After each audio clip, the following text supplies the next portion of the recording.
Sir பொதுவாகவே மேஷ ராசிக்காரர்கள்னாலே கொடுத்து வச்சவங்கன்னு சொல்லுவாங்க.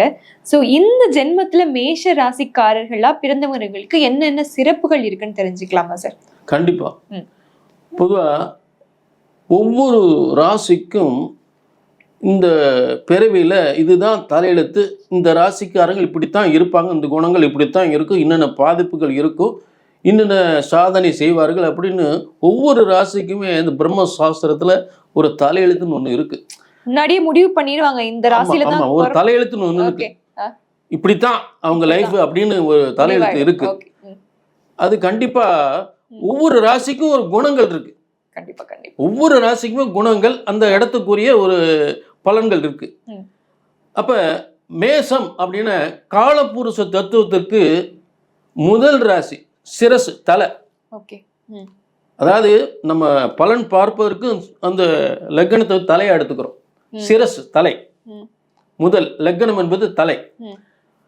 அப்படி தலை ராசி தலைமை ராசின்னு சொல்லக்கூடிய இந்த மேச ராசி, இந்த மேச ராசிக்கு என்ன கிரகங்கள் உங்க வந்து ஆட்சி பெறுகின்ற கிரகம் என்னன்னு கேட்டீங்கன்னா, மேசத்துல செவ்வாய் ஆட்சி, சூரியன் உச்சம், சனி அங்க நீசம் பெறுகிறார். அப்ப செவ்வாய் உச்சம் பெறும் பொழுது நல்ல ஒரு சகோதரத்தால் நல்ல ஒரு யோகம், பூமிகளால் யோகம், தலைமை பொறுப்பு, நிர்வாக திறமை, ஒரு சகோதரர்கள் நல்ல மேன்மை அடைவு, சொத்து பத்துக்களால் மேன்மை அடைவது, அரசாங்க அரசியலில் நல்ல ஒரு பதவியில் இருப்பது என்று சொல்லக்கூடிய நல்ல யோகங்கள் இந்த பூமிகாரன் என்று சொல்லக்கூடிய செவ்வாய் கொடுக்கக்கூடிய நிலை ஏற்படும். சிலருக்கு சகோதரால் பாதிப்பு இருக்கு. பிரம்ம சாஸ்திரத்துல மேசத்துக்குன்னு ஒரு குணம், மேசத்துக்குன்னு ஒரு தலையெழுத்து, இப்படித்தான் அவங்க வாழ்க்கை அப்படின்னு ஒரு கண்டிப்பா அந்த விதியை மாற்றி அமைக்கிறதுக்கே கிடையாது. அதான் வாழ்க்கை. அப்ப மேசத்துல வாழ்க்கை காலபுருஷ தத்துவத்துக்கு தல ராசி, தலைமை ராசி அப்படின்னு சொல்லக்கூடிய முதல் ராசி.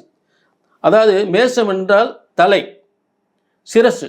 அப்ப எங்கேயும் தனக்கு ஒரு தலைமை, எங்கேயுமே தனித்துவமா இருக்கணும், எனக்கு ஒரு பொறுப்பு இருக்கணும், நான் எதிரே முதலிடமா இருக்கணும் அப்படின்னு நினைக்கக்கூடியவர்கள். எங்கேயுமே நமக்கு ஒரு அந்தஸ்து கிடைக்கணும், ஒரு பதவி கிடைக்கணும், தன்னை முதன்மைப்படுத்திக் கொள்வது அவங்களுடைய குணம். ஆமா, அந்த செவ்வாய் எங்க ஆதிக்கமா இருப்பதா, செவ்வாய் வந்து ஒரு தளபதினு பேரு. அப்ப தானும் எங்கேயும் ஒரு இடத்துல வந்து ஒரு தலைமை தாங்கும் தகுதியில் இருக்கணும், எதுவும் தன்னை முதன்மைப்படுத்திக் கொள்ளணும், ஒரு ஓரம் அடிக்காம ஒரு தலைமையோடு ஒரு தன்னைத்தானே தலைமைப்படுத்திக் கொள்வது, பொறுப்புகளை ஏற்றுக்கொள்வது. ஆனால் இயல்பாக அவங்களுக்கு பூமி மனையோகங்கள், அரசாங்க அரசியல், தலைமை பொறுப்பு, இப்படியெல்லாம் ஒரு பதவி கண்டிப்பாக கிடைக்கும். சரிங்களா? அடுத்து வந்து அந்த மேசத்தில் வந்து சூரியன் வந்து உச்சம் பெறுகிறார். சூரியன் உச்சம் பெறுவது என்னன்னு கேட்டீங்கன்னா, ஒரு விஷயத்துல தந்தைக்கு ஆகாது, அதே நேரத்தில் அரசாங்கத்திலும் பேர் புகழ் அந்தஸ்தோடு இருப்பாங்க. ஒரு மைனஸ் என்னன்னா தந்தைக்கு ஆகாது. சூரியனும் பிதுர்காரகன், தந்தைக்கு ஆகாது. அடுத்ததா வந்து அரசியல் அரசாங்கத்துல ஒரு உயர்ந்த அந்தஸ்துல பேர் புகழோட இருப்பாங்க சூரியன் உச்சம் பெறுவதால. அங்க மேச ராசியில சனி நீசமாகிறார். செவ்வாய் ஆட்சி, சூரியன் உச்சம், சனி நீசம். சனி ஜீவனக்காரகன். அப்ப ஜீவனக்காரகன் மட்டுமில்ல, ஆயுள்காரகன். சொந்த தொழில் பண்ணக்கூடியவங்களை ரொம்ப வேகமாக நம்ம ஒரு சொந்தமாக தொழில் ஆரம்பிப்போம் அப்படின்னு ஆரம்பிப்பாங்க. ஆரம்பிச்சோன்னு என்ன ஆகும், பயங்கர நட்டமாயிரும், பயங்கர நட்டமாயிரும். இது மேச ராசியினுடைய இயல்பு. அவங்க தொழிலில், சொந்த தொழிலில் முதல் எடுத்த உடனே முன்னுக்கு வர முடியாது. இது ஆணா இருந்தாலும் சரி, பெண்ணா இருந்தாலும் சரி பொருந்துமா சார் நீங்க சொல்றது? ஆமா, ஆணா இருந்தாலும் சரி, ஆணுக்கும் சரி பெண்ணுக்கும் சரி, ரெண்டு பேருக்குமே தான். இப்போ ஒரு பெண் படிச்சிருக்காங்க, படித்த உடனே வந்து வேலை கிடைச்சிடாது. அப்படியே அந்த வேலைக்கு போனாலும் டீப்ரமோட் ஆயிரும். அவங்க மேசத்தில் பெண்ணாக தொழில் தொடங்குறாங்க, முதல் தொழில் தொடங்குறாங்க, டவுன் அப்படியே போயிடும், அந்த தொழிலை கண்டினியூ பண்ண முடியாது. நீங்க எங்க வேணாலும் கேட்டு பாருங்க, ஆணாக இருந்தாலும் பெண்ணாக இருந்தாலும் மேசம் முதல்ல தொழில் ஆரம்பிக்குதா நட்டம், மேசம் முதல்ல வேலைக்கு போகுதா அந்த வேலை உடனே அந்த இடத்துல 6 மாசம் 1 வருஷத்துல இருக்க முடியாது. அதுக்கப்புறம் பட்டு திறந்து, அதுக்கப்புறம் 2-3 திரும்ப முயற்சி பண்ணி தான் அவங்க வரணும்.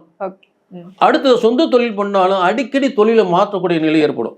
இது சனி அங்க நீசம் பெறுவதால், சனி நீசம் பெறுவதால் தந்தையை பாதிக்கும். அந்த இடத்துல தந்தை ஆயுளை பாதிக்கும். அதை இவருடைய உடல்நிலை அடிக்கடி உங்க உடல்நிலை பார்த்துக்கணும். உடல் சுகாதாரத்தை விபத்தை ஏற்படுத்தும். சனி அங்க நீசம், ஆயுள்காரகன், ஜீவனக்காரகன். அப்ப ஜீவனம் செய்யக்கூடிய தொழிலை பாதிப்பது, உடல் ஆரோக்கியத்தை பாதிப்பது, தந்தையை பாதிப்பது. இதை தந்தையை தந்தை ஆயுள பாதிச்சிடும். இளம் வயதில் மேசராசிக்காரவங்க இளம் வயதில் இருந்தால் அந்த இளவயதில் தந்தையை ஆயுள் எடுக்கக்கூடிய நிலை ஏற்பட்டு போகும். அடுத்து இங்க அசுவதி, பரணி, கார்த்திகை 1ஆம் பாதம். அஸ்வதி 4 பாதங்கள், பரணி 4 பாதங்கள், கார்த்திகை 1ஆம் பாதங்கள். இந்த 3 நட்சத்திர உறவுகளோடு இவங்க சேர்ந்து வாழ முடியாது, வாழவே முடியாது. மீறி கல்யாணம் பண்ணாலும் இந்த 3 நட்சத்திர உறவுகள். அஸ்வதின்னு என்ன? பாட்டேன் போட்டேன், அப்பா வழி தந்தை வழி சொத்துக்கள், தந்தை வழி பாட்டி பாட்டேன். இந்த உறவுகளோடு இவங்க வாழ முடியாது.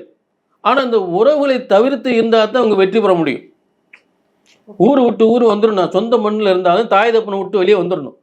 வந்தாதான் அவங்க வாழ்க்கையில் முன்னுக்கு. அங்கே இருந்தாங்கன்னா கண்டிப்பா முன்னுக்கு வர முடியாது.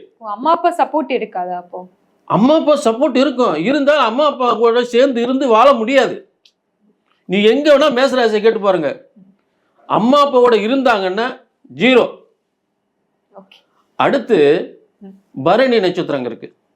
இப்ப பரணி நட்சத்திரம் உங்களுக்கு இந்த வீட்டு உபயோக பொருட்கள், கலை சார்ந்த தொழில்கள், இந்த மாதிரி தொழில்களில் அதே மாதிரி தங்க தொழில், ஆடை ஆபரணங்கள், அலங்கார சாதனங்கள், இந்த தொழிலில் முன்னுக்கு வருவாங்க. அதே நேரத்தில் அத்தை ஆகாது.